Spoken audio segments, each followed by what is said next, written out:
Hello students, biology की कक्षा 12 की ऑनलाइन क्लास में आपका हार्दिक स्वागत है। तो बेटा कक्षा 12 के अंदर अपना जो टॉपिक चल रहा है प्रकाश संश्लेषण, ठीक है बेटा। और इस टॉपिक के अंतर्गत आपको पिछले वीडियो में मैं चक्रीय और अचक्रीय फोटोफॉस्फोराइलेशन इन दोनों के बारे में समझा चुका हूँ, ठीक है ना। तो आज अपन सबसे पहले इन दोनों के अंदर डिफरेंस पढ़ेंगे, क्योंकि कई बार बोर्ड के एग्ज़ाम में ये एक बड़े प्रश्न के रूप में आ चुका है, ठीक है। तो अपन लिखते हैं बेटा, आज का पहला हेडिंग क्या पढ़ रहे, चक्रीय प्रकाश फास्फोरिलीकरण, ठीक है। और बेटा दूसरा हेडिंग क्या लिखेंगे, दूसरी तरफ अचक्रीय प्रकाश फास्फोरिलीकरण। तो आज जो अपन सबसे पहले पढ़ने वाले हैं वो अपन को इन दोनों के अंदर डिफरेंस पढ़ना है, ठीक है। तो देखो इधर मैं चक्रीय वाला लिखूंगा फर्स्ट। इसमें केवल एक ही प्रकाश तंत्र PS फर्स्ट कार्य करता है, केवल एक ही प्रकाश तंत्र PS फर्स्ट कार्य करता है, ठीक है ना बेटा। जबकि अचक्रीय प्रकाश फास्फोरिलीकरण के अंतर्गत PS फर्स्ट एवं PS सेकंड दोनों कार्य करते हैं। ध्यानपूर्वक सुन लेना, पेपर में आता रहता है। इसमें जल का प्रकाशीय अपघटन नहीं होता। चक्रीय प्रकाश फास्फोरिलीकरण के अंतर्गत जल का प्रकाशीय अपघटन नहीं होता, ठीक है ना। जबकि दूसरी तरफ क्या लिखेंगे कि जो अचक्रीय प्रकाश फास्फोरिलीकरण है इसमें जल का प्रकाशीय अपघटन होता है, जल का प्रकाशीय अपघटन होता है। पॉइंट नंबर 3 पे आ जाइए। ऑक्सीजन मुक्त नहीं होती, O2 मुक्त नहीं होती। और अचक्रीय प्रकाश फास्फोरिलीकरण की क्रिया में O2 मुक्त होती है, ठीक है भाई। अंडरस्टूड बात है कि यदि फास्फोराइलेशन की क्रिया में जल के फोटोलाइसिस का उपयोग होगा तो ऑक्सीजन की उपलब्धि होगी। आप देख भी सकते हैं अचक्रीय प्रकाश फास्फोरिलीकरण में अपन ने लिखा है कि जल का प्रकाशीय अपघटन होता है। तो बेटा जल के प्रकाशीय अपघटन के कारण ऑक्सीजन तो निकलेगी ही निकलेगी। नंबर 4 पे आ जाइए। इसमें P सबसे इम्पोर्टेंट, P700 से उत्सर्जित हुआ इलेक्ट्रॉन, P700 से उत्सर्जित हुआ इलेक्ट्रॉन विभिन्न इलेक्ट्रॉनग्राहियों से होता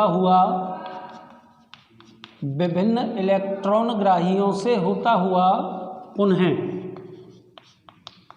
P700 पर ही आ जाता है। और यही कारण है कि बेटा इसको चक्रीय प्रकाश फास्फोरिलीकरण कहते हैं। जबकि इधर अपन क्या लिखेंगे, P680 से उत्सर्जित हुआ इलेक्ट्रॉन, P680 से उत्सर्जित हुआ इलेक्ट्रॉन पुनः P680 पर ने आकर PS फर्स्ट के अभिक्रिया केंद्र P700 में चला जाता है। ठीक है बेटा, इसीलिए इसको तो चक्रीय और उसको अचक्रीय फोटोफॉस्फोराइलेशन कहते हैं। एक और बात कह देते हैं, जो अपन पॉइंट नंबर 5 में NaDPH2 का निर्माण नहीं होता। कौन से में बेटा? चक्रीय प्रकाश फास्फोरिलीकरण में, जबकि इसमें NaDPH2 का निर्माण होता है। तो बेटा ये एक बड़ा प्रश्न यहाँ आकर के ख़त्म हो जाता है। आपकी जानकारी के लिए मैं बता देता हूँ, ये एक बड़ा प्रश्न बोर्ड के पेपर में इस प्रकार सेट होता है। ध्यान से सुन लें कि प्रकाश फास्फोरिलीकरण से आप क्या समझते हैं। चक्रीय और अचक्रीय प्रकाश फास्फोरिलीकरण की प्रक्रिया समझाइए तथा चक्रीय और अचक्रीय प्रकाश फास्फोरिलीकरण के अंतर्गत डिफरेंस लिखिए। तो बेटा पिछले वीडियो में अपन प्रश्न के महत्वपूर्ण भाग को ख़त्म कर चुके हैं। उसमें अपन पढ़ चुके हैं कि फोटोफॉस्फोराइलेशन या प्रकाश फास्फोरिलीकरण क्या है। ठीक है, साथ ही अपन उसके चक्रीय और अचक्रीय फोटोफॉस्फोराइलेशन के बारे में पढ़ चुके हैं, यानी कि उसके प्रकारों के बारे में। ठीक है, आज अपन ने इस वीडियो में चक्रीय और अचक्रीय फास्फोराइलेशन की क्रिया में डिफरेंसेस शुरू किए हैं। तो एक बार मैं सारे के सारे अंतर जो मैं आपके सामने बोर्ड पे लिख चुका हूँ रिपीट कर देता हूँ। ध्यान से दोनों के आरेखों को अपनी शीट में ध्यान से देखना। मैं भी आपको वीडियो में दोनों को विद आरेख बता चुका हूँ। ठीक है ना, तो प्लीज़ ध्यान से। तो देखिए, चक्रीय प्रकाश फास्फोरिलीकरण, इस क्रिया में केवल एक ही प्रकाश तंत्र, यानी कि कौन सा? PS फर्स्ट प्रकाश तंत्र फर्स्ट कार्य करता है। ठीक है, जबकि अचक्रीय प्रकाश फास्फोरिलीकरण की क्रिया में PS first and PS second दोनों कार्य करते हैं। एक बात खत्म कर दी, अब दूसरी बात पे आ जाइए। चक्रीय प्रकाश फास्फोरिलीकरण की क्रिया में जल का प्रकाशीय अपघटन नहीं होता, याद रखना पड़ेगा। जबकि अचक्रीय प्रकाश फास्फोरिलीकरण की क्रिया में जल का फोटोलाइसिस यानी कि प्रकाशीय अपघटन होता है। आइए पॉइंट नंबर 3 पे, चक्रीय प्रकाश फास्फोरिलीकरण की क्रिया में ऑक्सीजन मुक्त नहीं होती। ठीक है, जबकि अचक्रीय प्रकाश फास्फोरिलीकरण की क्रिया में ऑक्सीजन मुक्त होती है। पॉइंट नंबर 4 आपके सामने लिखा है, जो सबसे ज़्यादा इम्पोर्टेंट है। देखिए बेटा, एक्चुअल में इसको मैं इम्पोर्टेंट इसलिए बता रहा हूँ क्योंकि इसी के आधार पर ये नाम रखे गए हैं।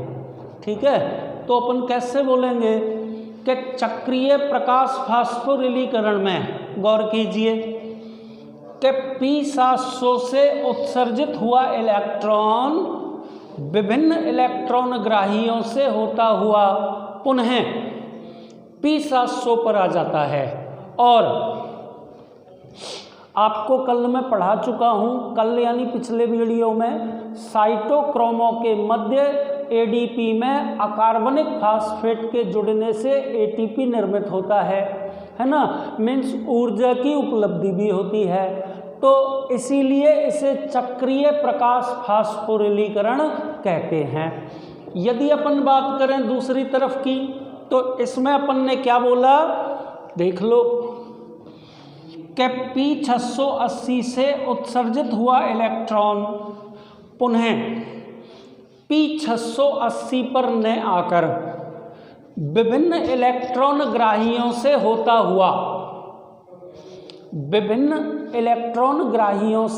हुआ अंततः PS फर्स्ट के अभिक्रिया केंद्र P700 पर पहुंच जाता है।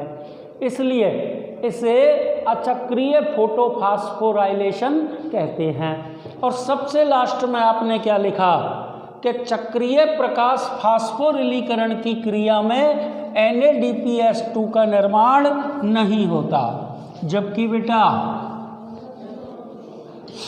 अचक्रीय प्रकाश फास्फोरिलीकरण की क्रिया में NADPH2 का निर्माण होता है। तो यहाँ आकर के ये कहानी खत्म हो जाती है। ठीक है, अब आइए, प्रकाशिक अभिक्रिया को अपन पूरी तरह से खत्म कर चुके हैं और आप देख भी चुके हैं कि प्रकाशिक अभिक्रिया में अंत उत्पाद के रूप में ATP और NADPH2 निर्मित होते हैं। ठीक है बेटा, ATP को स्वांगाकारी शक्ति और NADPH2 को अपचयनकारी शक्ति कहते हैं। और आपकी जानकारी के लिए मैं बता देता हूँ कि ATP और NADPH2 का उपयोग करके अब प्रकाश संश्लेषण की अप्रकाशिक अभिक्रिया चलेगी और प्रकाश संश्लेषण की अप्रकाशिक अभिक्रिया में ATP और NADPH2 का उपयोग करके निर्माण होगा कार्बोहाइड्रेट का, यानी कि ग्लूकोज का। बैठ गया आपके समझ में। और ग्लूकोज का निर्माण किससे होगा, CO2 के अपचयन से। तो देख लीजिए, हेडिंग आपके सामने मैंने लिख दिया, अप्रकाशिक अभिक्रिया। और अप्रकाशिक अभिक्रिया में बेटा इंग्लिश में क्या बोलेंगे इसे, डार्क रिएक्शन। तो इसको शुरू कर देते हैं आज के इस वीडियो में और ये अपनी चलती रहेगी। अप्रकाशिक अभिक्रिया की खोज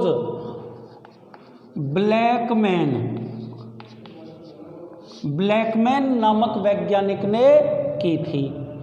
यह अभिक्रिया आपको पहले भी बता चुका हूँ, हरित लवक के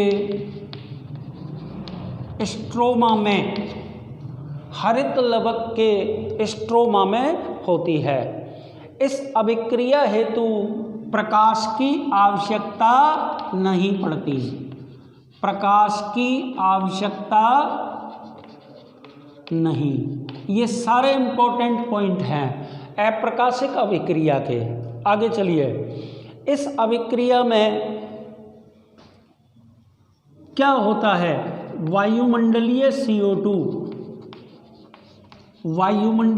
CO2 का आपने अभी अभी देखा था कि प्रकाशिक अभिक्रिया में NADPH2 व ATP ये दोनों बनते हैं। तो वायुमंडलीय CO2 का बेटा अपचयन होता है और इसी अपचयन के कारण ग्लूकोज यानी कि कार्बोहाइड्रेट निर्मित होती है। तो ये भी एक बात, अर्थात इस अभिक्रिया को कार्बन स्थिरीकरण, इसके और भी नाम है, यहाँ लिख देता हूँ। एक तो अपन इसको कह सकते हैं कार्बन स्थिरीकरण क्रिया, क्योंकि आपको मैं बता चुका हूँ कि अप्रकाशिक अभिक्रिया में CO2 का अपचयन होता है, यानी कि कार्बन का स्थिरीकरण होता है और कार्बन के स्थिरीकरण के परिणाम स्वरूप ही निर्मित होता है क्या, ग्लूकोज अथवा कार्बोहाइड्रेट, और दूसरे इसको बेटा ब्लैकमैन रिएक्शन तो कह ही सकते हैं, ठीक है ना। ये इसके सारे नाम हैं। अब आगे चलिए, विभिन्न पादपों में अप्रकाशिक अभिक्रिया के दौरान, विभिन्न पादपों में अप्रकाशिक अभिक्रिया के दौरान CO2 का स्थिरीकरण 3 पथों के द्वारा होता है। 1, 2, 3। सबसे पहला तो मैं बोलूँगा केल्विन चक्र, केल्विन और वेन्सन चक्र, ठीक है ना। पूरा लिख देते हैं। पहला तो अपन क्या बोलेंगे, केल्विन वेन्सन चक्र, और इस चक्र को अपन बेटा C3 चक्र भी कहते हैं। आपको बाद में पता लगेगा, मैं बताऊंगा कि C3 चक्र क्यों रखा गया। दूसरे नंबर पे हैच व स्लैक चक्र, और इस चक्र को अपन C4 चक्र कहते हैं, ठीक है ना। और एक बेटा ग्लाइकोलेट चक्र, और इस चक्र को अपन C2 चक्र कहते हैं। तो एक बार आप ये सारी बात ध्यानपूर्वक सुन लें। देखो बेटा, अप्रकाशिक अभिक्रिया या ब्लैकमैन अभिक्रिया या कार्बन स्थिरीकरण अभिक्रिया, तीनों बातें एक समान। अब आगे चलिए, देखो बेटा, अप्रकाशिक अभिक्रिया की खोज ब्लैकमैन नामक वैज्ञानिक ने की। यह क्रिया हरित लवक के स्ट्रोमा में संपन्न होती है। इस क्रिया के लिए प्रकाश की आवश्यकता नहीं पड़ती। इस क्रिया में वायुमंडलीय CO2, NADPH2 एवं ATP का उपयोग करके स्थिरीकृत हो जाती है या उसका अपचयन हो जाता है, जिसके परिणाम स्वरूप ग्लूकोज एवं कार्बोहाइड्रेट निर्मित होते हैं। ग्लूकोज या कार्बोहाइड्रेट कह दीजिए। आगे चलिए, विभिन्न पादपों में CO2 का स्थिरीकरण 3 पथों के द्वारा होता है। सबसे पहला क्या लिखा है मैंने, केल्विन और वेन्सन चक्र। इस पथ का दूसरा नाम क्या है बेटा, C3 चक्र। क्यों कहा गया इसे C3 चक्र? इसलिए कहा गया क्योंकि इसमें CO2 स्थिरीकरण का प्रथम उत्पाद, CO2 स्थिरीकरण का प्रथम स्थायी उत्पाद 3 कार्बन युक्त यौगिक फास्फोग्लिसरिक अम्ल यानी कि PGA है। यदि अपन बात करें दूसरे चक्र की, हैच और स्लैक चक्र, तो इसमें क्या नाम दे रखा है अपन ने, C4 चक्र। तो C4 चक्र का मतलब क्या हुआ कि इस चक्र के अंतर्गत CO2 स्थिरीकरण का प्रथम स्थायी उत्पाद 4 कार्बन युक्त यौगिक OAA ऑक्सैलो एसिटिक अम्ल है। और बेटा नंबर 3 पे है ग्लाइकोलेट चक्र, जिसको अपन C2 चक्र भी कहते हैं। तो बेटा कल से अपन यानी कि अगले वीडियो से अपन केल्विन वेन्सन चक्र के बारे में पढ़ना शुरू करेंगे। तो आज के लिए बेटा केवल इतना ही। धन्यवाद।